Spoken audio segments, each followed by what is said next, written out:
तो अगर नारायण अस्त्र और श्री शिव का त्रिशूल कभी आमने सामने आए तो कौन शक्तिशाली होगा। और दोस्तों ऐसा कब हुआ जब नारायण अस्त्र और त्रिशूल आमने सामने आए। दोस्तों ऐसी ही रोचक जानकारी के लिए आप major tips signal channel subscribe कर सकते हैं। दोस्तों सबसे पहले जान लेते हैं नर और नारायण के बारे में। दोस्तों नर और नारायण श्री विष्णु जी के 24वें अवतारों में से एक माने जाते हैं। अब दोस्तों उनका अवतार 2 रूपों में क्यों हुआ था, उसकी एक कथा है कि एक बहुत ही खतरनाक राक्षस था जिसने सूर्यदेव को प्रसन्न करके एक ऐसा वर प्राप्त किया था कि वो 1000 कवच उसके पास रहें और उसको कोई ना मार सके, और उसको वही मार सके जो 1000 वर्षों तक तपस्या करे और उसके बाद उसका एक कवच तोड़ पाए, और उस कवच तोड़ने के बाद उसकी मृत्यु भी हो जाए, ऐसा वरदान था। उसका नाम था दंबोदय। दोस्तों उस राक्षस का दूसरा नाम सहस्त्र कवच भी था, क्योंकि उसके पास 1000 जो है वो कवच थे। दोस्तों इसी प्रकार नारायण ने उससे युद्ध करके उसको परास्त किया। जब नर युद्ध करते थे तो जब नर की मृत्यु हो जाती थी, उधर नारायण तपस्या किया करते थे, तो जब नर की मृत्यु हो जाती थी तो नारायण आते थे। इसी तरह जब नारायण युद्ध करते थे तो नर तपस्या करते थे। इस तरह नर और नारायण जी ने उनके 1000 अस्त्रों को तोड़ दिया। दोस्तों ये भी माना जाता है नर और नारायण ने ही उर्वशी नामक जो अप्सरा थी उसकी उत्पत्ति की थी।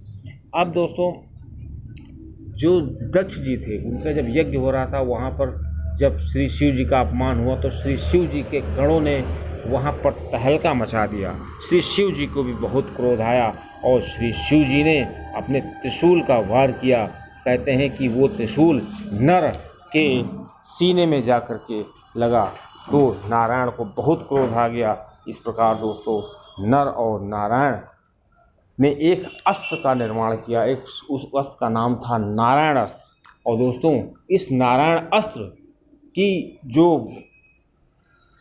सामना करना था उसको श्री शिव जी के त्रिशूल से करना था। तो दोस्तों ऐसा माना जाता है कि जो नारायण अस्त्र था उसमें त्रिशूल, ब्रह्मास्त्र आदि घातक अस्त्रों से लड़ने की क्षमता थी, और उसमें सुदर्शन चक्र भी शामिल था। मतलब त्रिशूल, सुदर्शन चक्र और ब्रह्मास्त्र ये तीनों मिल करके भी बनाए गए थे। नारायण अस्त्र की जो मारक क्षमता थी वो काफ़ी भयंकर थी। दोस्तों इस प्रकार उससे श्री शिव जी के त्रिशूल जो है उससे उसका सामना किया जा सकता था। इस प्रकार जब युद्ध शुरू हुआ तो श्री शिव जी एक तरफ थे और एक तरफ नर और नारायण थे।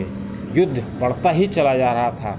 जब युद्ध बहुत दिनों तक समाप्त नहीं हुआ तो उसको समाप्त करने के लिए ब्रह्मा जी को आना पड़ा, और ब्रह्मा जी ने हस्तक्षेप किया और ब्रह्मा जी ने बताया कि नर और नारायण ने हजारों वर्षों तक तपस्या करके एक बहुत अच्छा ऐसा वरदान प्राप्त कर लिया है कि उनको परास्त करना बहुत ही मुश्किल है। इस प्रकार जब ब्रह्मा जी ने हस्तक्षेप किया तो जाकर के युद्ध समाप्त हुआ। दोस्तों इस प्रकार हमको पता चल गया कि जो नारायण अस्त्र था उसका निर्माण किन परिस्थितियों में हुआ, और नारायण अस्त्र एक ऐसा अस्त्र है कि उसमें त्रिशूल, सुदर्शन चक्र और ब्रह्मास्त्र आदि की शक्तियाँ सम्मिलित हैं। तो दोस्तों जब नारायण अस्त्र और त्रिशूल अगर आमने सामने आ जाएं तो नारायण अस्त्र ही विजयी होगा।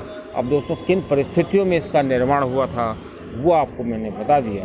दोस्तों इसीलिए कहा जाता है महाभारत काल में नारायण अस्त्र का ज्ञान भी बहुत गिने चुने लोगों को था। अश्वत्थामा को इसका ज्ञान था। और दोस्तों इस प्रकार माना जाता है कि सबसे घातक अस्त्र जो है वो नारायण अस्त्र था, लेकिन इसका जब प्रयोग होता है तो उसका प्रयोग की काट श्री कृष्ण जी को ही पता थी। इस प्रकार जब नारायण अस्त्र का प्रयोग हुआ महाभारत काल में, श्री कृष्ण जी ने सबसे कहा था कि